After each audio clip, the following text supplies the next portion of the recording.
Buenas tardes, compañeros, profesora. En este momento vengo a realizar la presentación del grupo número 12, que está compuesto por la compañera Ingrid Rocío Vaquero, Carol Tatiana Malagón, Juan Carlos Cubillos y el presente que les habla, Tito Cubillos. El tema que nos corresponde es equilibrio de un cuerpo rígido.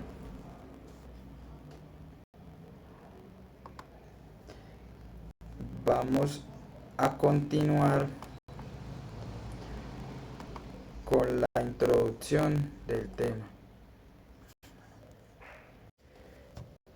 Introducción. Cuando un cuerpo está sometido a un sistema de fuerzas que la resultante de todas las fuerzas y el momentum resultante sean cero, entonces el cuerpo está en equilibrio. Esto físicamente significa que el cuerpo, a menos que esté en movimiento uniformemente rectilíneo, no se trasladará ni podrá rotar bajo la acción de este sistema de fuerzas. Palabras claves. El cuerpo rígido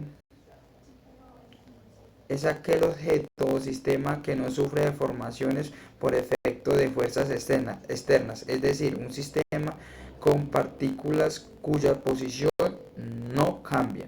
El movimiento en general de un cuerpo rígido es la combinación de movimientos de traslación y de rotación. El efecto El efecto de una fuerza externa de un sólido rígido es exactamente el mismo cuando la fuerza se aplica en cualquier punto a lo largo de la línea de acción. Momento de fuerza. En mecánica newtoniana se denomina momento de una fuerza o torque respecto a un punto dado. Una fuerza que se aplique en la llave actual en distintos puntos del tubo, produciendo sobre él una rotación esperada. Bueno, un claro ejemplo de momento de fuerza es como cuando nosotros estamos realizando una fuerza sobre una llave para liberar un tornillo. La fuerza se está realizando por medio de palanca con la llave a un punto fijo para soltar una tuerca o un tornillo. Entonces es un claro ejemplo de momento de fuerza. Continuando con la exposición de mi compañero, les hablaré de las condiciones de equilibrio.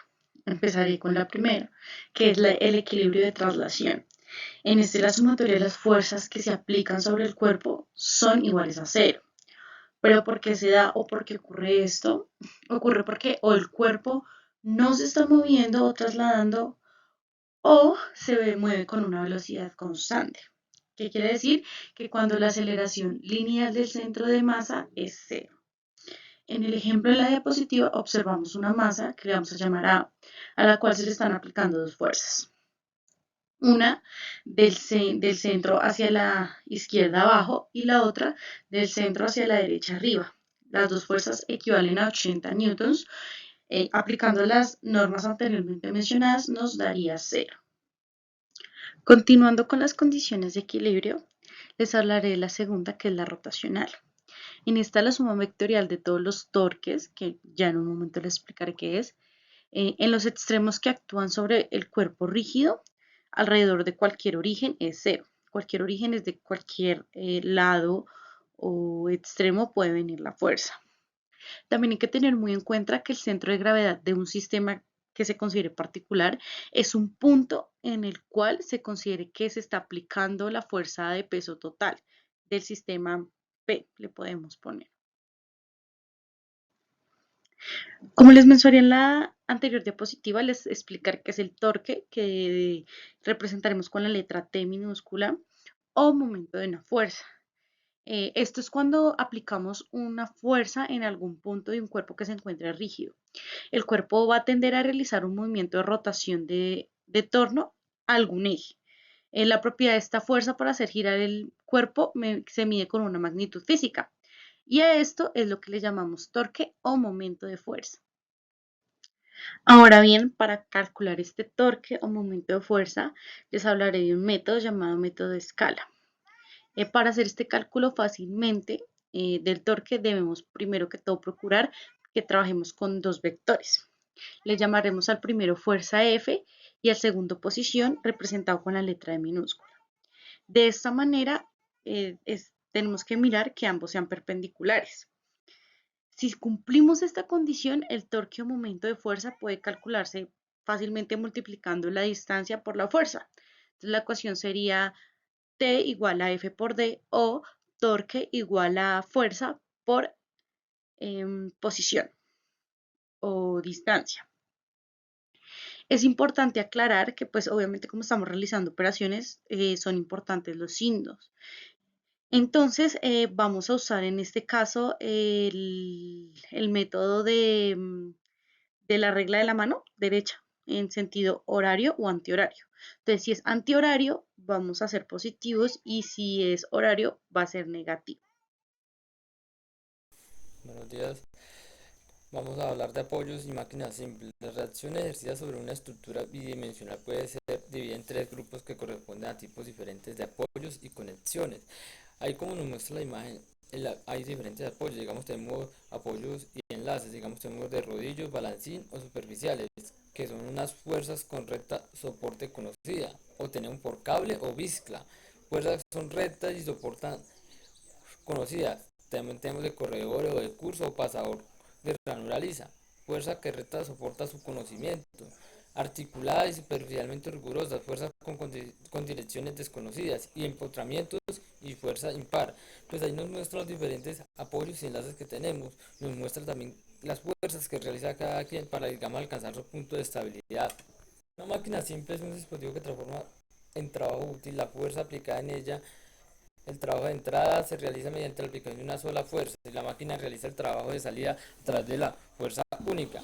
Digamos, fuerza única, la fórmula que nos muestra es fuerza salida dividido fuerza entrada. Si BM es menor que 1, la fuerza de salida es mayor que la fuerza de entrada. Palanca consiste en cualquier barra rígida apoyada en uno de los puntos en el que se haya llamado fulcro. Denme un punto de apoyo y moveré la tierra. Digamos, desde que tengamos un punto de apoyo, nosotros podemos realizar cualquier movimiento o palanca para realizar, digamos, levantar una estructura, levantar cualquier cosa. Las palancas se clasifican en tres géneros de acuerdo a cómo se ubican en los siguientes puntos de apoyo y fuerza que se aplican. Les voy a explicar los tres tipos de palancas. Palancas de primer género. El punto de apoyo se encuentra entre la fuerza de entrada y la fuerza de salida, digamos el punto intermedio. Acá tenemos un ejemplo, que es fuerza sobre, digamos, el punto de anclaje, que es la fulcra, que es el punto intermedio, igual a la fuerza sobre el punto de anclaje intermedio, que sería igual. Entonces escogería fuerza por un metro, que es la distancia, digamos, recorrida, es igual a 2000 newton, que es la fuerza que va a realizar para hacer palanca, por la distancia, digamos, de la distancia entre el fulcro y la donde se va a realizar la fuerza. Digamos, y eso nos da igual a F, que es fuerza igual a 2000 newton por 0.5 metros dividido un metro. Y eso nos da igual a 1000 newton, que es la fuerza que realizaría la palanca. La fuerza aplicada sobre podrá ser menor a o mayor a la fuerza de vencer dependiendo de la ubicación del fulcro. Digamos, depende del fulcro, como puede ser una distancia muy amplia, como puede ser una distancia muy baja. Digamos, tenemos muchos ejemplos, como una tijera, como un sub y baja, como un alicate. Son uno de los ejemplos que tenemos. Palancas de segundo género. En este caso, el punto de apoyo se encuentra en un extremo, la fuerza de entrada en el otro extremo, y entre ambos la fuerza de salida. Digamos, ahí tenemos un ejemplo, nos explica la fórmula, digamos, como nos muestra una pinza o una carretilla, que el fulcro, digamos, se encuentra en una carretilla, el fulcro sería en sí la llanta, y digamos, la fuerza sería la que realiza uno para levantarlo y eso. La fuerza aplicada siempre será menor a la fuerza a vencer, ya que la distancia del fulcro siempre será mayor, porque, digamos, la distancia del fulcro va a quedar en la pura punta, entonces va a ser mucho mayor el cálculo. Digamos, si la distancia del fulcro a donde va a ser la fuerza de realizar está intermedio y, digamos, es mayor que la fuerza que va a realizar a levantar. palanca tercera, las palancas tienen el punto de apoyo en un extremo resistente en el otro extremo y la potencia en algún punto situado entre los dos extremos de la palanca. Digamos, mira, ahí tenemos una imagen donde nos explica eso. Digamos, la fórmula de una palanca de tercer grado es la siguiente: P.BP igual a RBR, donde P es la potencia o el esfuerzo que se va a realizar, BP es el brazo de la potencia, digamos la distancia que la distancia que va a tener hasta donde va a iniciar, digamos, a realizar la potencia o el esfuerzo. R es la resistencia que va a cargar, sea la fuerza, sea el peso que vaya a tener, y B es el brazo a resistir. Una palanca de tercer grado se debe ejercer una fuerza equivalente a 60 Newton para contrarrestar una resistencia de 15 Newton que está a 80 centímetros del punto de apoyo. Calcula la distancia del punto de apoyo que se aplica a la potencia. La solución en este problema, la palanca de tercer grado nos pide determinar el brazo de potencia. Así pues, para resolver el problema debemos aplicar las ecuaciones de palanca, que es potencia por brazo de potencia por igual a resistencia por brazo de resistencia. Si sustituimos los datos que tenemos en la ecuación, digamos, nosotros tenemos inicialmente la potencia, que es 60 newton, dejamos por BP, que es brazo de potencia, esa es la incógnita que vamos a buscar, igual a 15 newton, que es la resistencia, por 80 centímetros, que es el brazo de resistencia. Hacemos, digamos, despejamos la incógnita de la ecuación, entonces nos queda brazo de potencia igual a 15 newton por 80 newton dividido 60, y eso nos da un brazo de potencia a los 60 centímetros, así que la potencia se debe aplicar a los 20 centímetros del fulcro. Buenos días, mi nombre es Ingrid Paquero y voy a seguir explicando algunos de los ejemplos que tenemos para la presentación. En la siguiente diapositiva podemos evidenciar que hay un objeto que se encuentra en caída, sujeto por dos elementos que están inclinados a un ángulo de 22 y 35 grados. La longitud del elemento en caída es de 4.589 metros y uno de los elementos tiene una longitud de 8 pies. Para solucionar este ejercicio, lo primero que debemos hacer es multiplicar los 8 pies por un coseno de 35 grados, que es una de las inclinaciones de los elementos. Para solucionar el C, lo que vamos a hacer es dividir 4.589, que es la altura, dividido por la tangente de 22 grados, que esto nos da 11.357 metros. En nuestra siguiente diapositiva encontramos el ejemplo de que un automóvil se detiene en una carretera horizontal. El automóvil pesa 900 newtons y su centro de gravedad en C está 60 centímetros detrás del eje de las ruedas delanteras y 120 centímetros delante del eje de las ruedas traseras. El ejercicio nos plantea que encontremos la fuerza normal en cada neumático. Ahora vamos a hacer la solución del ejercicio. Para iniciar debemos tener en cuenta que el automóvil se encuentra en equilibrio ya que está en reposo. La figura de la derecha nos muestra un diagrama de cuerpo libre para el automóvil, que en este caso vamos a ponerle N1. Esta es la suma de las dos fuerzas normales en los neumáticos delanteros. Y la N2 es la suma de las fuerzas normales en los neumáticos traseros. La condición para que las dos fuerzas verticales sea 0 es N1 más N2, que en este caso sería igual a 900 newtons. Para encontrar el valor de estas dos variables, también debemos usar la condición de la suma de los momentos de todas las fuerzas sobre cualquier punto elegido. Esto debe ser igual a 0. La suma de los momentos en nuestro punto A es 1.8 N2 menos 0.6 por 9000, que en este caso va a ser 0. Y este resultado nos da que N2 es igual a 3000 newtons. Ahora hacemos esta suma del momento en el punto B, que sería 1.2 por 9000 menos 1.8 por N1, que es igual a 0, nos da un resultado de que N1 son 6000 newtons. Como comprobación, si sumamos N1 y N2, el resultado debe ser igual al peso del automóvil, que son 9.000 newtons. Entonces 3.000 más 6.000 nos da 9.000. En este caso podemos comprobar que esta solución es correcta para el ejercicio. El ejemplo número 4 nos plantea que cuál es el momento de torsión resultante en torno del pivote de la figura, considerando que el peso de la barra curva es insignificante. Para esto tenemos unos datos que son la fuerza 1, que es de menos 200 newtons, la fuerza 2 es de 80 newtons, la longitud 1, que es de 40 centímetros, pero en este caso vamos a hacer una conversión a metros y va a quedar de 0.4 metros. La fuerza 2, la longitud 2 va a ser de 60 centímetros, que en la conversión va a quedar de 0.6 metros.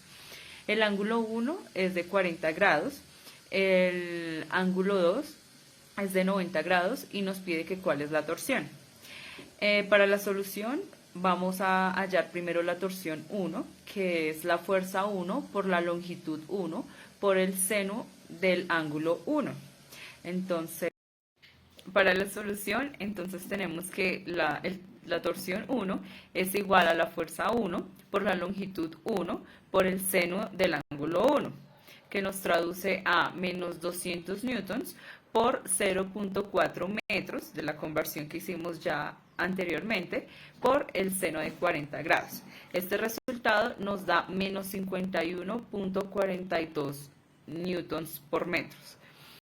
Para la torsión 2 tenemos la fuerza 2 por la longitud 2 por el seno del ángulo 2, que traduce a 80 newtons por 0.6 metros de la conversión antes realizada por el seno de 90 grados, que es igual a 48 newtons por metro. Ya tenemos las dos torsiones.